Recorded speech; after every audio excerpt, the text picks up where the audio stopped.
नमस्कार, मैं रोमी केरनी और आप जुड़ चुके हैं द न्यूज नाउ के साथ। भारत सरकार की तरफ से कोविड-19 के बीच में एक मिशन चलाया गया, वंदे भारत मिशन। इस मिशन के तहत जो है भारत से बाहर फंसे यात्रियों को यानी कि जितने भी भारतीय थे उन्हें वापस भारत लाया गया।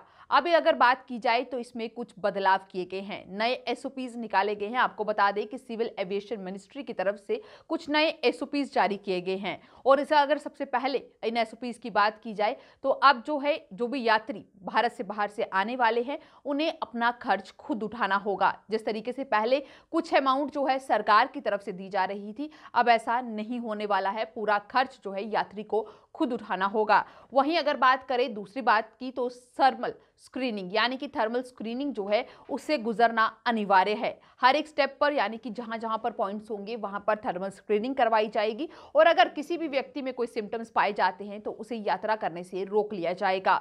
वही यात्री जो है वो आगे यात्रा कर पाएंगे जो कि जिनमें किसी भी प्रकार का कोई लक्षण जो है वो नहीं देखने को मिलेगा। अगर बात की जाए तो अब जो है जितने भी यात्री जो कि यात्रा करने वाले होंगे उनकी कैटेगरी को जो है पूर्ण रूप से सिविल एविएशन मिनिस्ट्री की वेबसाइट पर बताया जाएगा कि किन किन लोगों को जो है अनुमति दी गई है। यानी कि समय समय पर जो है वहां पर अनुमति दी जाएगी। एक दिन पहले या 2 दिन पहले वहां पर पूरा शेड्यूल जो है दिया जाएगा, टाइमिंग्स दी जाएंगी, बोर्डिंग टाइमिंग्स, हर टाइमिंग को वहां पर दिया जाएगा और साथ ही बताया जाएगा कि कौन कौन सा व्यक्ति जो है वहां पर जो है उसे अनुमति दी गई है फ्लाइट पर जाने की। अगर बात करें तो सिविल एविएशन मिनिस्ट्री ने अपनी वेबसाइट में कहा है कि भारत से बाहर से यात्रा करने वाले व्यक्तियों की कैटेगरी जो है उस पर प्रदर्शित की जाएगी, जैसे मैंने आपको कहा। और इस दौरान जो है मास्क पहनना जो है काफी ज्यादा मैंडेटरी होगा, यानी कि मास्क को आप जो है नहीं पहने ऐसा नहीं हो सकता है या कहीं उतारे ऐसा भी नहीं हो सकता है। और साथ ही साथ आपको साफ सफाई का भी पूरा ध्यान रखना होगा।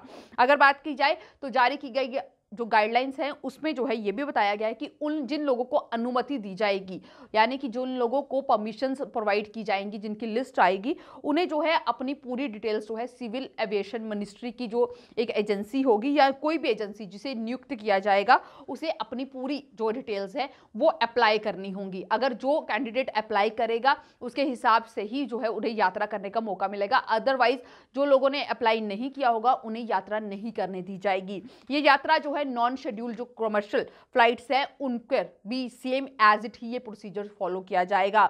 इनबाउंड फ्लाइट्स के मामले की अगर बात की जाए तो ये यात्रा करने वाले लोगों को कैटेगरी को जो है केंद्रीय गृह मंत्रालय द्वारा अनुमति दी जाएगी। यानी कि जो केंद्रीय गृह मंत्रालय है इनबाउंड फ्लाइट्स के लिए जो है उन लोगों को अनुमति दी जाएगी।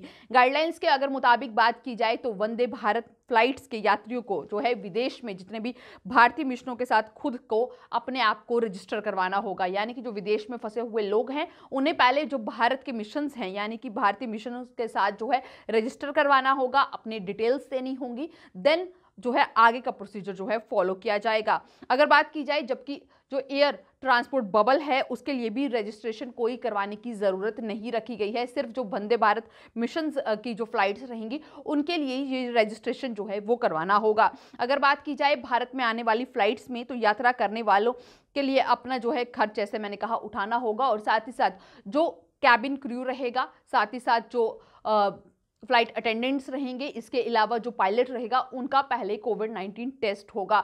अगर उनकी रिपोर्ट नेगेटिव आती है या उनमें कोई लक्षण नहीं पाए जाते हैं तो ही उन्हें अनुमति दी जाएगी ये फ्लाइट उड़ाने की। अदरवाइज जो है वो फ्लाइट को नहीं उड़ाया जाएगा, ऐसा भी इस एसओपीज में बताया गया है। क्योंकि लगातार जो है कोशिश की जा रही है कि कहीं ना कहीं से किसी तरीके से जो है कोविड-19 के कहर को रोका जा सके। अगर बात की जाए तो सभी वंदे भारत यात्रियों का यानी कि जो वंदे भारत मिशन के तहत यात्री आएंगे उनका एक डेटाबेस तैयार किया जाएगा पूरी डिटेल्स के साथ, जिसे जो है संबंधित राज्यों और केंद्र शासित प्रदेशों को भेजा जाएगा, उनके साथ शेयर किया जाएगा।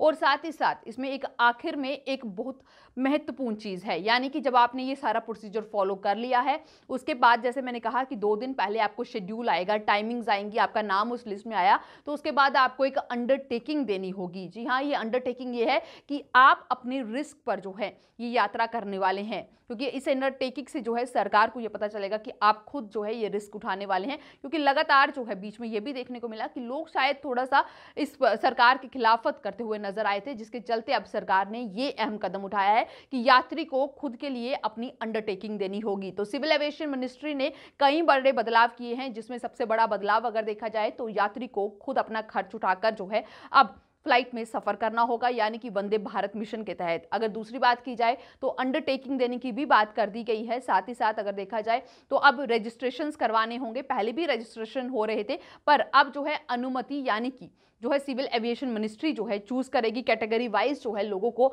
जो है फ्लाइट में आने की अनुमति दी जाएगी। और साथ साथ मास्क, सैनिटाइजर्स या सोशल डिस्टेंसिंग जो है वो तो अपनाना बहुत ज़रूरी है, क्योंकि लगातार अगर देखा जाए तो इन नियमों को अपनाने से हम इस कोविड-19 से बच सकते हैं। साथ ही साथ हमारी भी यही अपील है कि अभी कोविड-19 से छुटकारा नहीं मिला है, तो जितना हो सके इन सभी नियमों का पालन करें। तो बने रहें द न्यूज़ नाउ के साथ बाकी अपडेट्स के लिए।